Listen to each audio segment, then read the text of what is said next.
ॐ तद्गणेशाय विद्महे वक्रतुण्डाय धीमहि तन्नो दन्तः प्रचोदयाते। ॐ तत्परम्परायै विद्महे ज्ञानलिङ्गेश्वराय धीमहि तन्नो गुरुः प्रचोदयाते। ॐ श्री गुरुभ्यो नमः। Hari Om. So just to begin, I thought I will let you all remind again. So next Sunday, as it is Diwali, and I will also be traveling to celebrate Diwali with my family.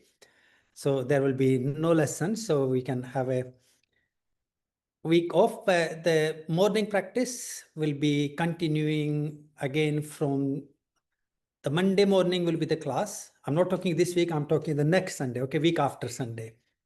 And then the Tuesday morning, I will be traveling, so there will be no class. Unless one of you agree to teach, then of course I can start the Zoom meeting and let you teach the practice. And then from Wednesday, then 22nd of October, then you will be joining me all the way from India. So that can be, hopefully, will be a good experience to me and also my parents. They actually, it's a thank God, you know, this online thing. Now they see also what I do, because I can teach while mom and dad walking around me. And yeah, so it's Your a mum good... was so funny last time, just coming along going, what are they doing? Who's that? Yeah, no, I quite like, I think it's good for my parents to see. I know, like, you know, just before the lockdown, I arranged, and my brother and me, we arranged them to come and see me in Wales and also here. And then a few weeks later, we had the lockdown. So we had the visa and everything sorted, and now they too old to travel. So that means they only believe my story, but in reality, they don't really know if I'm telling them a completely lie. So at least with some of the online courses, when I'm there, they are experiencing what I'm doing and they're feeling a bit of good happiness. Okay, so yeah. So I know on the last lesson where we were, some of you asked to explain and take through the Gayatri mantra that we chant. So the two of the Gayatri mantras. So I thought we will do that, and also because we were in halfway in the middle of the lesson, and if I start the new lesson again today, I want to complete the last one. But if I start the new one, then the rest of the year, then we will be halfway in, halfway that. And I don't like that. You know, I like to start a lesson and complete in that time and process. And just for all of you, I also contemplated, and I think now what I will do, once in every few weeks, I will give you all a pre-warning and say, okay, let's have a 1 hour on a question and answer and discussions. So that means if there is something we feel we want to talk collectively, then it doesn't have to split my lesson, if that makes sense to you all. And yes, sometimes it's nice to discuss and, you know, share our experiences and our perspective. So let me bring the slide to know what we are doing.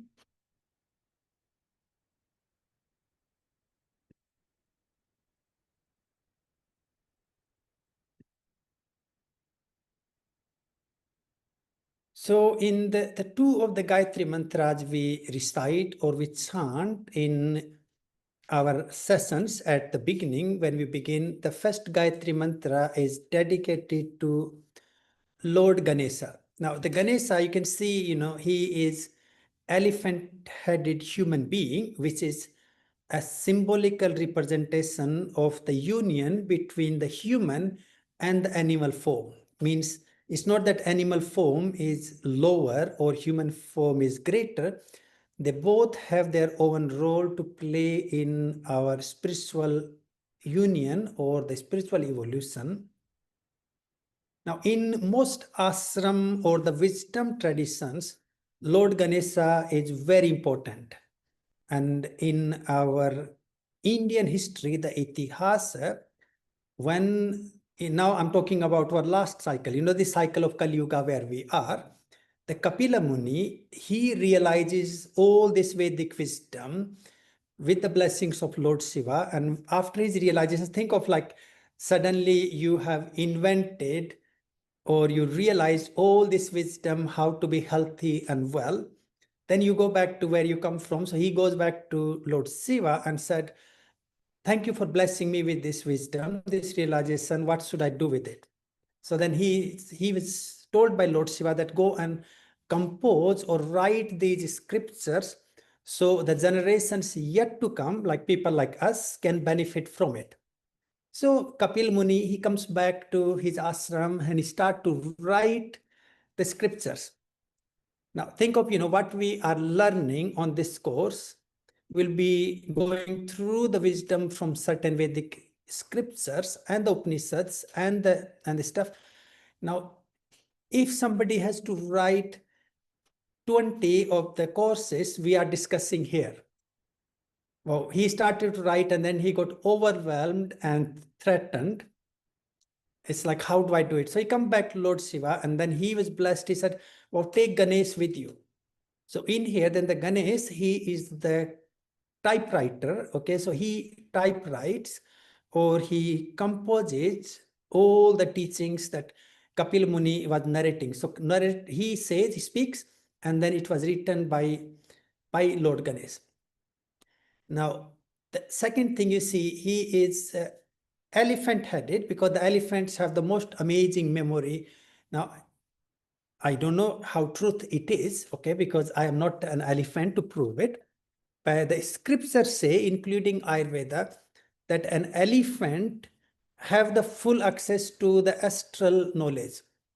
And an elephant, because of its knowledge and awareness, can walk through the forest without killing a little tiniest creature like a mice or a rabbit or something. They are very aware from the feet to head. So the Ganesh symbolizes that source of the astral teachings, the astral wisdom, and it is connected with the Muladhara chakra, the root center, which is the beginning of the journey. So it gives us that momentum to move through the obstacles, the strength to, I guess, move from the lethargy or inertia, tamas, into the sattva or the purity of our sense. And that's where we have the first of the Gayatri mantra we recite whenever we begin our lesson. So I thought what I will do the call and response with my group here. And you can also do the call and response, but without unmuting, because if any one of you mute, then the sound will mix up. So are you both happy to do it for us? So I will take few words and then you follow the response. Om Tatganeshaya Vidmahe Vakratundaya Dhimahi Tanno Dantahi Prachodayate.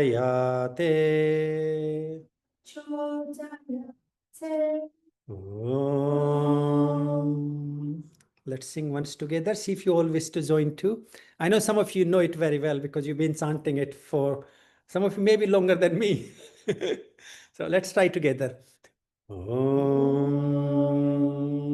Tat Ganeshaya Vidmahe Vakratundaya Dhimahi Tanno Dantahi Prachodayate. Om. So then we move to the second Gayatri that we do. And the second Gayatri is to in tune or attune with the energy, the principle of the Guru. Now, the Guru is not really a person as a male or female. It can be an energy, it can be the planet. So the Guru is really the source or the guiding force, the guiding light that helps us to find the path towards the self-realization. So you can think of the Guru as a source of teaching, source of wisdom, source of guideline, and it's that principle that enables us to move from the dark to the light. So the Guru is not also somebody who is going to get you enlightened. Typically, the Guru is the one who shares the tools, and then we follow the tools, and then we find the path into it. Now, in the Sanatana wisdom, as you all know, really we are looking at, and I have started to produce a little document of the major of these ancient rishis who have given us different sciences. And before next week, I will share the little stories of at least the 50 plus of these ones. So when we're talking about these gurus, this wisdom that is traveling down the line through those rishis, and we all are the instrument of the teachings. And when you let the teachings live through, you also become part of that lineage. You become part of that wisdom sharing. So for the Guru, then the second Gayatri we have, that is for the Guru. So shall we do the same thing again to the call and response? So we will repeat once call and response and then once together. So just enjoy. Om Tat Paramparayaya Vidmahe Jnanalingeshwaraya Dhimahi Tanno Guru Prachodayate. Om Tat Paramparayaya Vidmahe Jnanalingeshwaraya Dhimahi Tanno Guru Prachodayate. Om. And then that we follow with the two small mantras, which are really the simple affirmations. And the first one, which usually, we chant is Om Sri Gurubhyo Namah. So we are expressing our gratitude to that source of the knowledge or the wisdom. And through that salutation, through that offering, we're saying, let the teaching to be within me too. So we become part of that system. And then the second affirmation is Hari Om Tat Sat, which is if there is any ego when we are reciting the mantra to be a guru, is to remove that by saying that the divine or the absolute truth is the absolute. Like the thyself, it's the concept. I think it's every spiritual system have this way of saying it.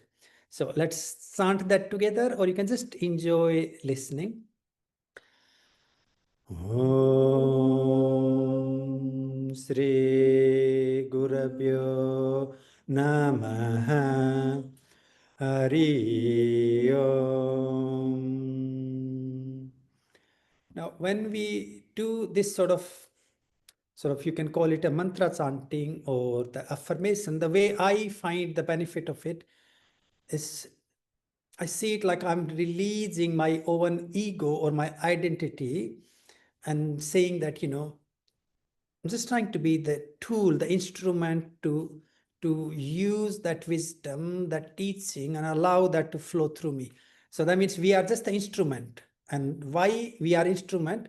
Because you're not sharing the affirmation or the mantra, the teaching itself, you're sharing your experience. So in that way, you are also validating your role, not only as a student, but also as a teacher, because your experience will be the ultimate teacher. I can keep talking about the meditation, but really the meditation will make sense when you have the moment of your inner peacefulness. Joanna can talk to us all about her Ayurveda, massage, and therapy.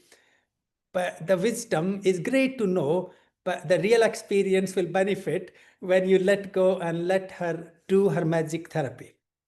And that's what I mean. So you allowing yourself to be in tuned into that process and go through the journey to experience the wisdom. And that is, when we recite these mantras, we're trying to connect us to the source of the astral wisdom, allowing them to live through. So for that, we have the Guru, and then expressing our gratitude to the highest or the divine principle. So that is the Gayatri Mantra we recite every time we begin.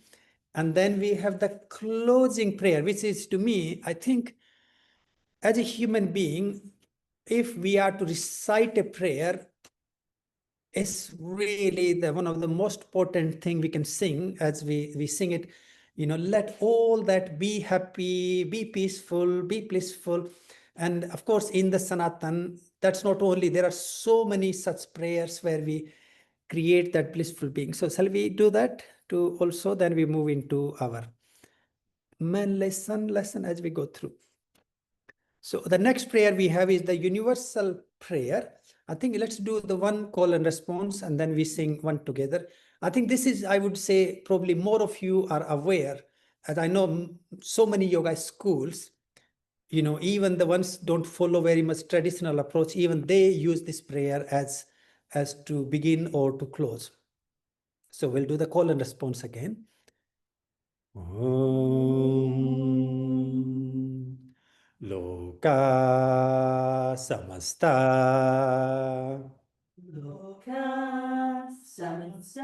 Sukhino Bhavantu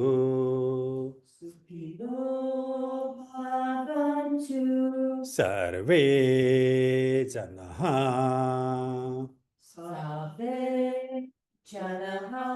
Sukhino Bhavantu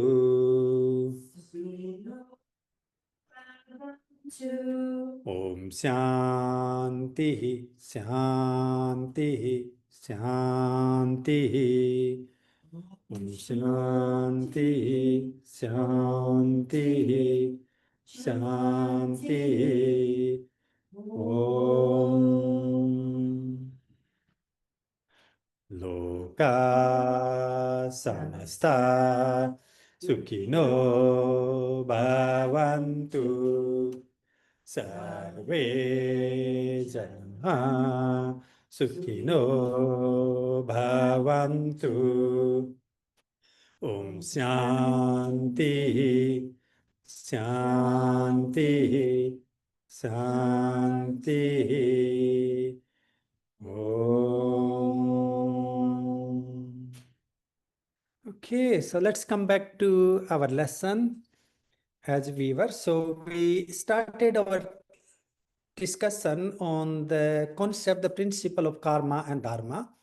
So the karma is all that we do or done by us, and it will become dharma when we release that ego, because in karma, that me, that I, that individuality, that ego is there, while like in dharma is we are the instrument of the doing. So instead of doing, you become the being. And so then we looked at the classification of the karma. I'm just flying through this to kind of reconnect us all with. So we have the Sanchit karma. These are the old bag of the karmas, like the seed in your cupboard. And those seeds will manifest when you plant them or when they have the ideal opportunity. Prarabdha karma, sort of known as like a destiny, like what's happening in our life, what's governing our life path will be those accumulated seeds. Kriyaman, that's the karma that is in action now. Like my Kriyaman karma is me to be a teacher and teach. Your Kriyaman karma for this hour is to be a student and listen, think, contemplate, and learn what is appropriate or what you can take from it. Then we have the sakama karma, karma that is done for the fruits. So if I'm teaching to get the money, yes, I do need the money. Okay, I can't override that, because just like you all, we need to pay the bills. But if that is my main focus, then it becomes the sakama karma. If I have the bad intentions or the reason behind it, then it becomes the kukam karma, the bad deeds. Your sukarma is when your intention is good and what you're doing is also good. And then if you let go of the fruits and you only do what you are supposed to do, that becomes the niskama karma. And your niskama karma and your dharma are the same. Okay?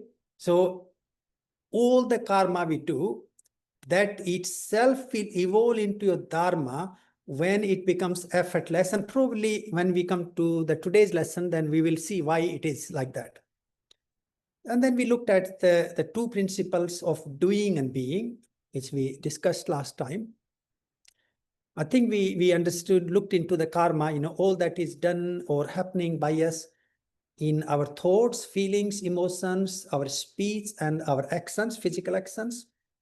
And we all know this, what we sow, so shall we reap. And, the law of the karma is not a punishment or reward itself. It is to bring forth the lessons and to take us through the journey we need to go through for our evolution or to really attain our full potential. I think we looked at this classification of the karma. If I'm gone too far from the last lesson, please wave your hand. And also, I discussed that already before. And then we were at the point of the dharma. And I think this is where I want to start a little bit deeper to understand the principle of dharma. And really, if we are to make our life more dynamic, effortless, when the life becomes smooth, and think of, you like to, I'm not sure if anyone actually does like to do that, surfing, or you like to swim in the waves. So the karma can be fighting against the waves as you're trying to do or achieve something which can bring a great joy, and it can also, destroy us, damage us, while dharma is to become a surfer. So then you learn to ride the waves. So what was challenging will change into a joyful activity. So yes, we are in the waves of the universe. We are in the waves of the life, this dynamically transforming energy. If we learn to ride the waves, which has to be effortless, you can't fight on the surfing board. If you're flying like a bird, I think that's another one, the eagle, the higher birds, they fly, their wings are not flapping so hard. So when you let go and allow to follow the directions of the life, we are in tune or aligned with the dharma. Now, dharma is the one in this principle here will have the three different translations. Okay. So the first dharma is what we call moral and ethical being. Think of if I was to live in harmony, well, how do I become free from the conflicts and my friction, my battle against everybody else? By being appropriate. So if I do what I meant to be doing at appropriate time, with appropriate intention, with appropriate energy, then I'm not going to have this constant battle. So the first principle of the Dharma, when we think of that in our day-to-day life, is a virtue, living virtuously, or following the values of the yamas and niyas, or the commandments. Every tradition, I believe, has its own virtue, that if we stick with those virtues in day-to-day life, then we're not going to be fighting, arguing, and conflicting here, there, and everywhere. The second thing to remember, Dharma is not a rigid notebook, okay? So it is definitely not even written on the yamas and niyamas or commandments, because the Dharma is subject to evolution. And in that principle, then Dharma is to empower us to live, empower us to be healthy, empower us to be happy, and empower us on the journey of evolution. So the Dharma is not that, to be punished and to be tortured or to be insulted and, all the drama. Dharma is to empower us. So I know sometimes we use the word dharma and adharma as right and wrong. But here the word dharma is not directly black and white. It has its evolutionary dynamic meaning in different contexts to bring that peace. And then the second one, I know I'm not talking exactly what's on the screen. I'm slightly adding few new things, which I will add them before I send this slide to you all. The third part of the Dharma is really your own true potential, who you are meant to be doing, or who are we to be. Now, in academics, I think I always use the word academics to begin with to understand our Dharma, because we can easily at least know. See, how many of us love history or the maths or the physics or the science? How many of us can do the carpentry much easier than working with the bricks? Or how many of us can do the engineering and fix the cars, but cannot repair the puncture?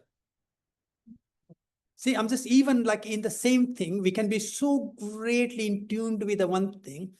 So then the Dharma is that quality we are born with. So if I was to translate that in that form, it is our true potential.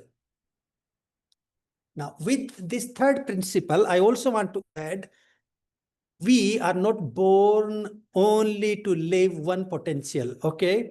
Yes, we can live and die with the one potential. We can fulfill it. So if we fulfill it, then we blossom. If we don't fulfill it, then we feel down, rejected, depressed. It's like how many times we suffer that inner conflict. And then, of course, we have to find somebody else to say because of this or that. So the Dharma really is your true potential, the skill or the quality you're born with. So we got the three principles. The one is living with the virtue. So then I'm making myself free from unnecessary pain and trouble.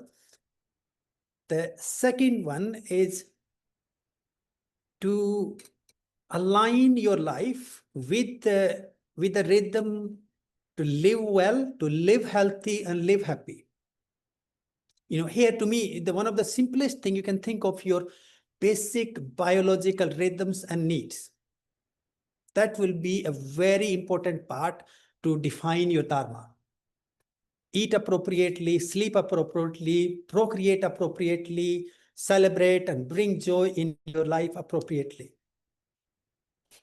So 3 principles, and then it says that Dharma Raksati Raksita. So the one who protects or live their Dharma, the Dharma will protect them. So it means if you look after yourself at a very core of your existence, your core will look after you. If I was to translate it in our modern language, and I think, to me, the highest Dharma, when I think of the Dharma in our regular life, and you were to ask me, Nyande, what is my absolute Dharma? For abstract, our absolute Dharma is to be self-realized or liberated. Okay? So that is the ultimate goal, Samadhi. Now, in our living principle, like the people you and me are, to live, to be happy, and to be healthy. So that means all that you need to do to bring life forth or to let it blossom, all the pleasure, the joy, health, and wellness, to in tune or align and live in tune with that, to me, that is your ultimate dharma as a household, if that makes sense. If we are talking into the liberation, then that will go away, okay? And then we change our sadhana, our focus into how to be enlightened or how to be self-realized. And also with this Dharma principle, if we go back into the previous two lessons where we discussed about the four ashrams, so you can see that the Dharma in the first ashram, the first phase is brahmacharya, is to learn, to educate, and to experience. In the grastha, the second phase, the Dharma, is to make a family, have the economy and support and live all the joy of the life.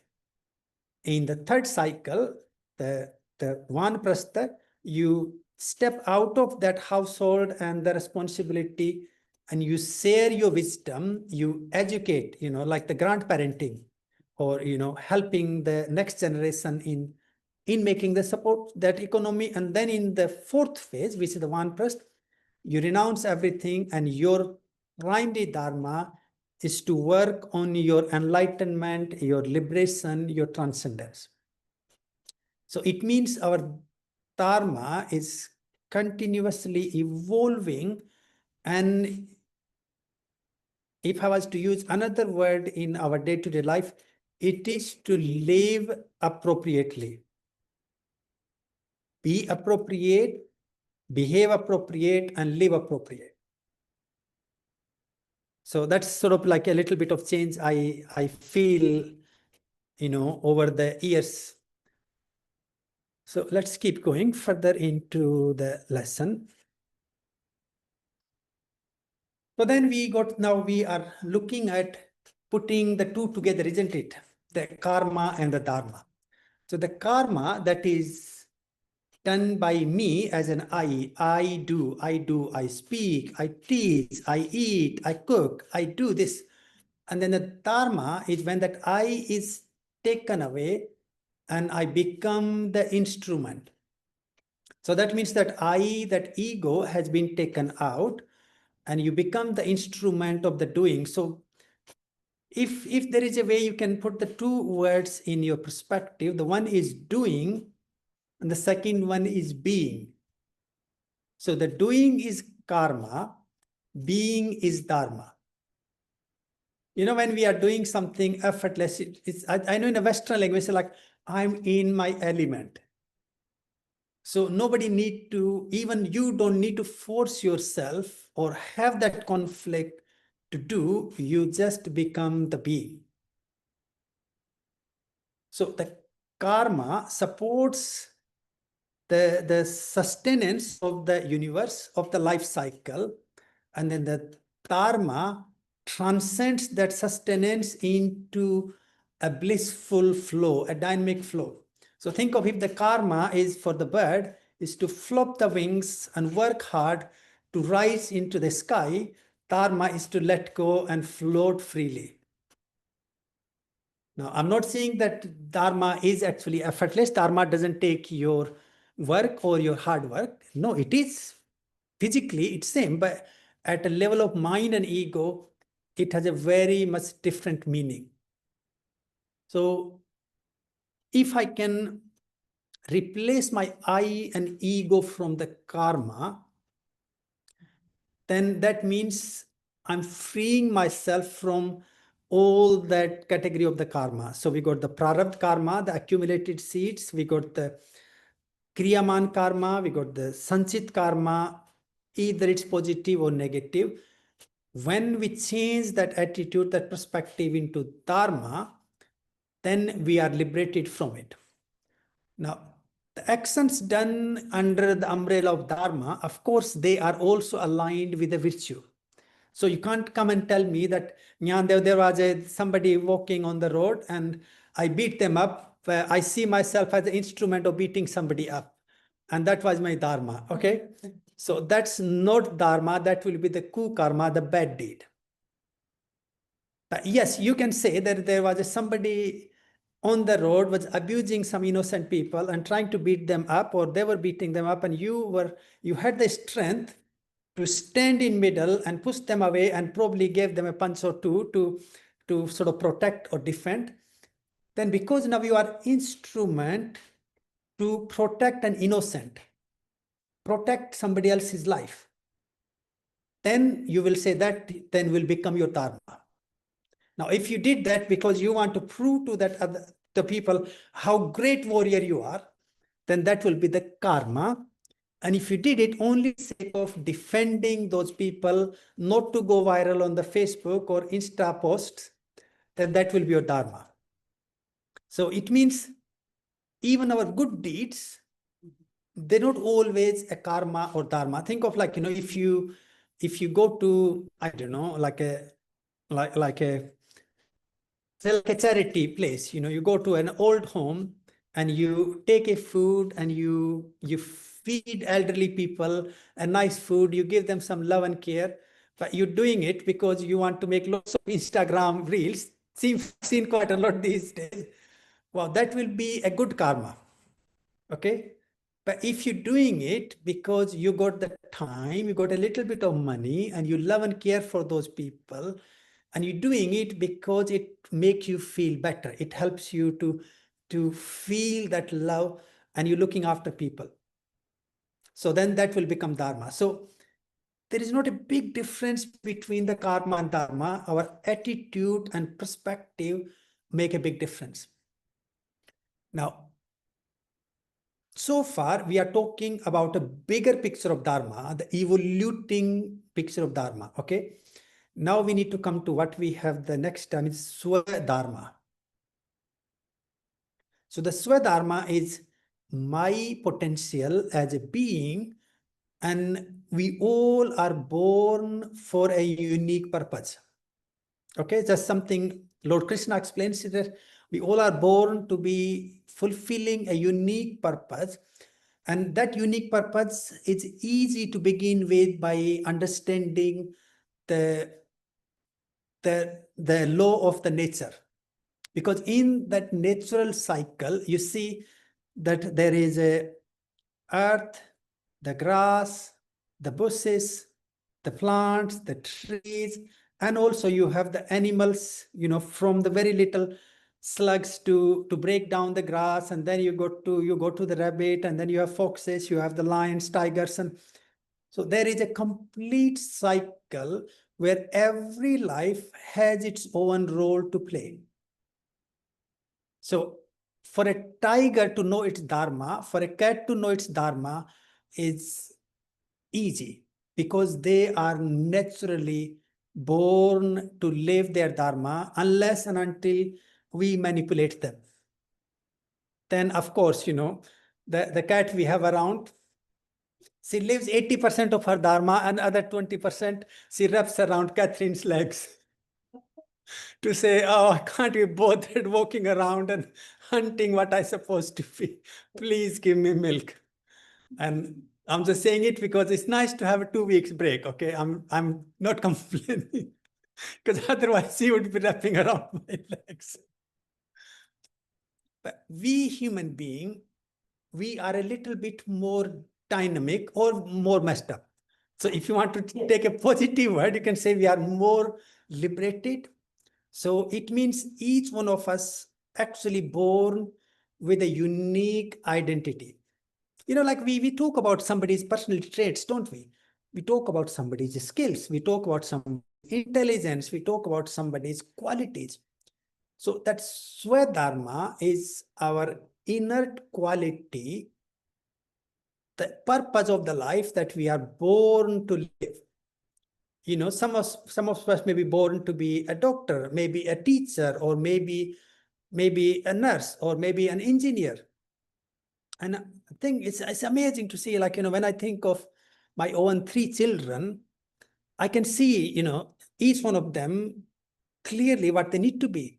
So when you're thinking of the Swadharma, it can be amazing to look back at yourself when you were a child. There are things that you thrive. Your parents don't have to fight and argue with you to do the homework. You just do it naturally. You know, some kids, you give them the pen and paper and pencils and crayons and all that, and they can draw the magic all day.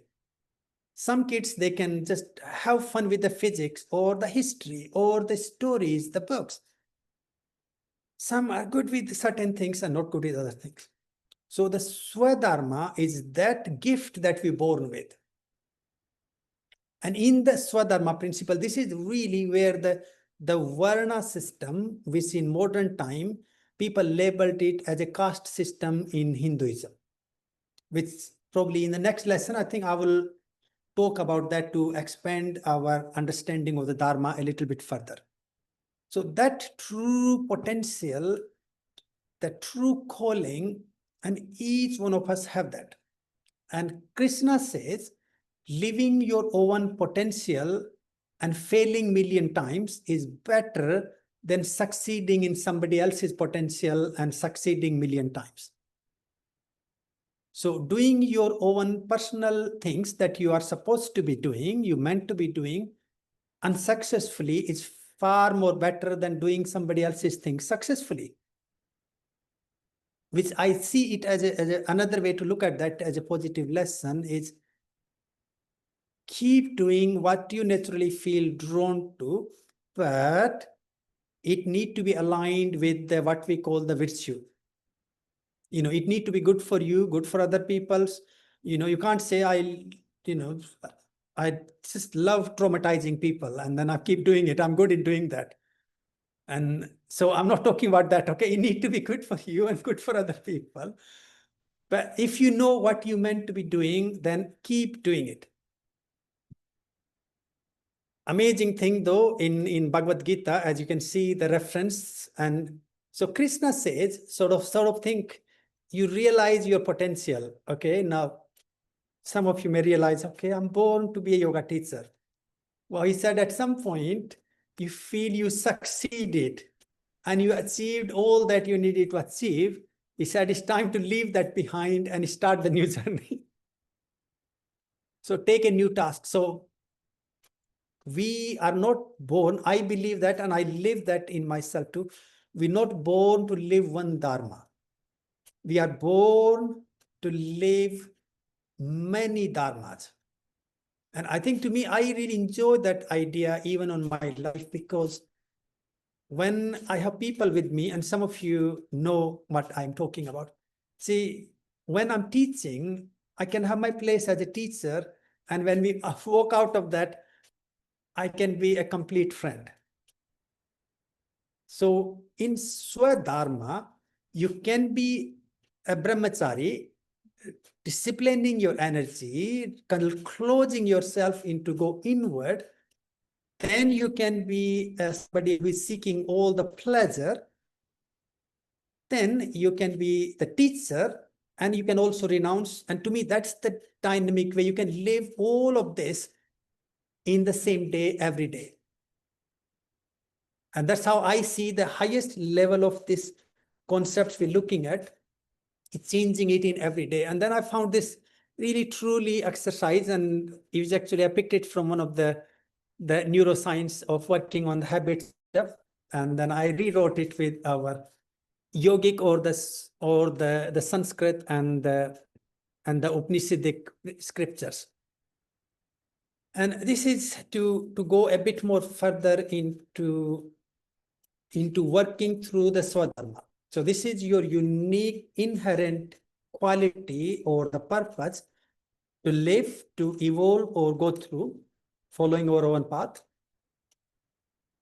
It is to in tune or align us or take us to the roots or the core of our being. So instead of like taking us away, so this is not about the set of the rules, because that's it where we go wrong. When we say the Dharma is like a righteous living, yes and no, because the right and wrong does become eventually the one's perspective or somebody else's perspective. So this is to in tune with our inner qualities and enhance our temperament towards the higher, the greater self, and develop the skills. It's path to self-realization. You know, as you more and more you come to the core to connect with yourself, then the better you become, or more in tuned or attuned you become with yourself. And as earlier I was mentioning, to me, this Swadharma is to also align with the cosmic order. So, which is, I always see of this as a practice, is think of you are such an amazing, dynamic human being, okay? And this is how good I can say for all our ego. Every cell in your body is doing what it needs to be doing. Every organ, your beautiful heart is supplying the blood, your beautiful lungs, changing the air, your digestive system, cooking the food and taking the nutrients, your muscular system supporting your posture, skeletal system supporting your mobility, your nervous system maintaining all of that. And see, all of this is happening without you have to fight with it. Wow, we're very good in messing it up, I'm afraid to say, just to laugh. But this aligning with the cosmic order is to align with this cycle. So if our stomach can do its role to digest the food, lungs can do its role, I think as a whole being, we should be also able to perform our role in the universe. So think of your cosmic order. You are a little character on a big stage. And Amaji used to say, think of, the, the, the little ants. If you follow their trail, they all walk straight through carrying the grain that is 50 times heavier than them. That's amazing to think. And by that walk, they create their path. So every ant follows the path to take the grain for their collective being. If the one ant start to walk backward, then every other ant who is walking behind with the seed going to struggle with it. But the cosmic order would not be affected. The personal or the individuality will be affected. A very personal responsibility to in tune or attune with our higher or the greater self, and looking at the broader perspective. To me, the Dharma is also everything you do have the multi-dimensional perspective. So a very limited perspective is to do it for money. Now the problem, and I'm saying we have to do it because we all need the money to pay our bills. That's one way to exchange. But if that is our main goal, then the money comes into your account, and before you looked at it, gone into the council tax, insurance, and all other bills we're supposed to pay. But if you are in tuned with the bigger perspective, which can be wellness, helping people to find happiness or health, see, that perspective will resonate as long as it exists. So Dharma is to also move from our limited perspective into the greater perspective. See, Susan can fix a car thinking somebody will pay her a couple of hundred, or she can fix the car thinking it will enable somebody to get to their destination, or somebody can have a easy, comfortable life. Now, if your goal is to see somebody will have a smooth journey, so that means now your karma or your dharma is going to resonate as long as that family, that person who is using it, is to have that smooth journey. And of course, when they need help, they will come back. But if it's the limited thing, then it will be gone. If you are gone for a couple of coffees and cakes and party, there you go, it's gone. So the karma is the limited perspective. Dharma is the holistic perspective, a greater perspective. Now, I think there is one more slide to look at, and that is, how do I know? It's probably something that we all think. How do I know what really can be my dharma for today? And wow, Krishna says in his karma, and I translate it into the modern thing. Things that you do, if you don't get paid, but you should still do them. your true passion, you don't do them just because you get paid for it. You do them because it brings a sense of contentment, a sense of joy, or it brings you to your element. So that will be something either close enough, or it can be a very part of your passion, your dharma. Because whenever you're in that element, you know it.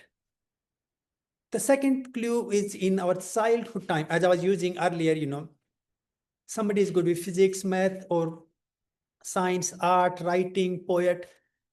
We are very much tuned to it. And I'm sorry to say, our social and the family collective ego and the education system is very good in destroying that.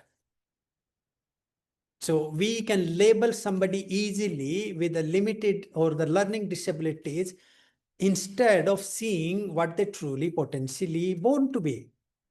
Everyone doesn't need to be a doctor or engineer. So the childhood is another place where we can look for the clue. The third clue, when you look back into the past events, or when you do something, you naturally feel thriving. You feel that excitement. You feel like, oh, I'm so glad I did it.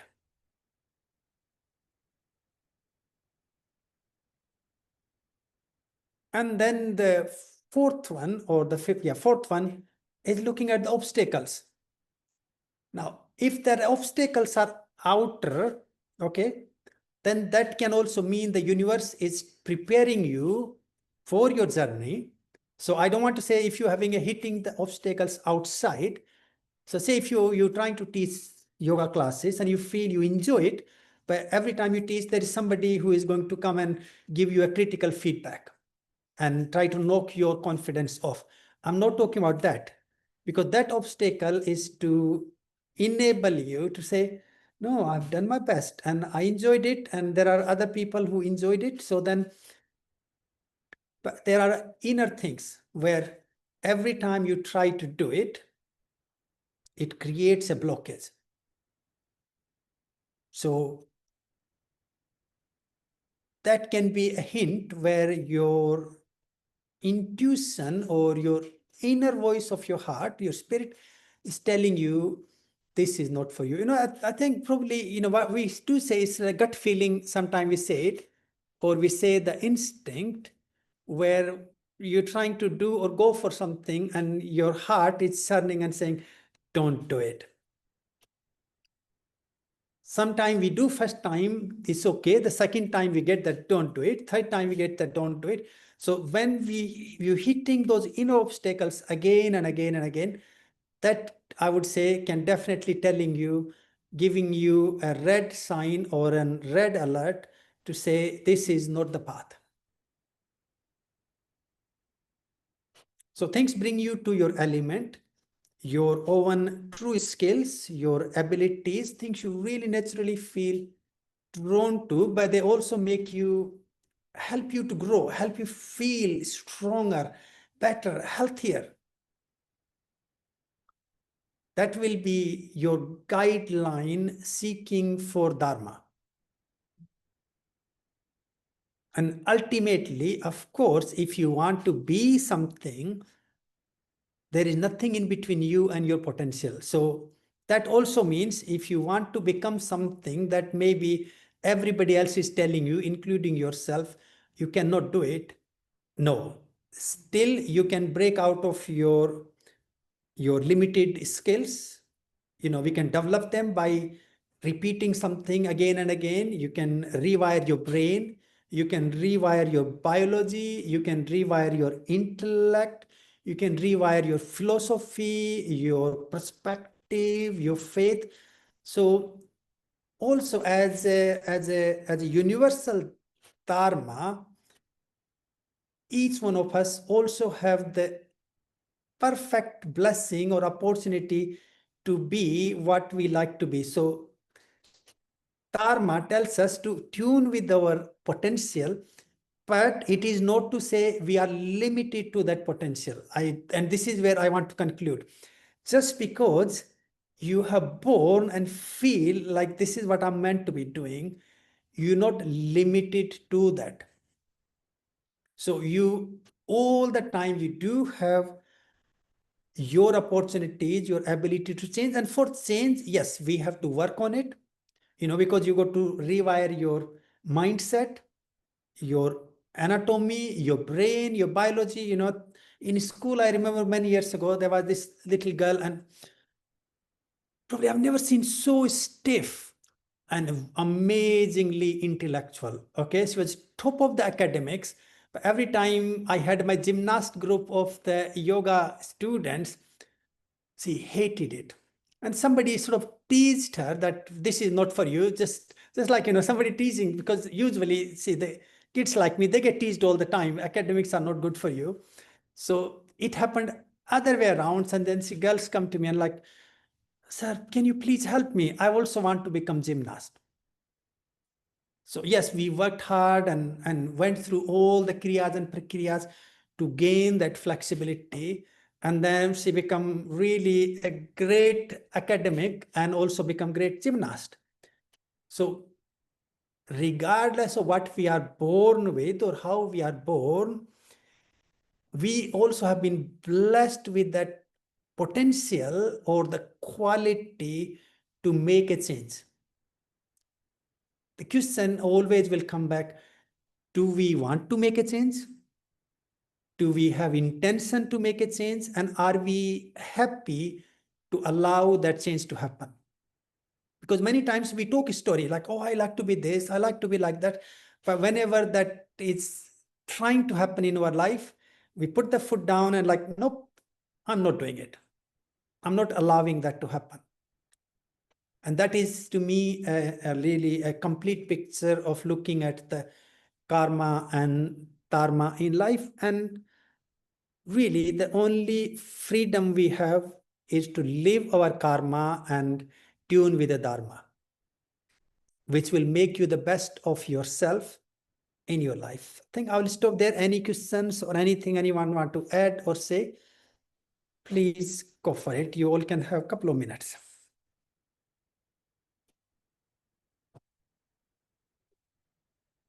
No?